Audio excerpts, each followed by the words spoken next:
प्रकार आहे? ही माणिकपूर पोलीस स्टेशनच्या हद्दीमध्ये ही बारकुल्या चाळ आहे। या ठिकाणी एक 3 मजली बिल्डिंग आहे। त्याच्यामध्ये 30 वर्षापासून बांधलेली ही इमारत आहे। त्या ठिकाणी पाण्याची टाकी 30 वर्षापासून बंदच असते आणि त्या ठिकाणी मजदूर ते तोडत होते।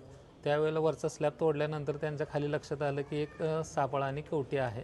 तर त्याच्या अनुषंगानं आम्हाला पोलीस स्टेशन माणिकपूर यांना माहिती मिळताच आमचे वरिष्ठ पोलीस निरीक्षक मॅडम या ठिकाणी आले, त्यांचा सर्व स्टाफ आलेला आहे। आम्ही देखील या ठिकाणी आलो आहे आणि त्याच्यामध्ये पुढील आम्ही फॉरेन्सिकला देखील या ठिकाणी बोलवलेलं आहे। पुढील तपास चालू आहे। नेमकं काय काय वर असं आता प्रथमदृष्ट्या जे फोटोमधून दिसून आलेलं आहे त्या ठिकाणी एक कवटीचं दृश्य दिसत आहे। त्याशिवाय काही हाडं वगैरे दिसून येत आहे।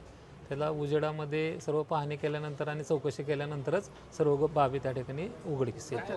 शक्यता आहे का अजून पाठ भेटू शकतो? ते उजेडामध्ये ज्यावेळी घटनास्थळ आणि इन्क्वेस्ट होईल त्यावेळेला ते आपल्या लक्षात येईल।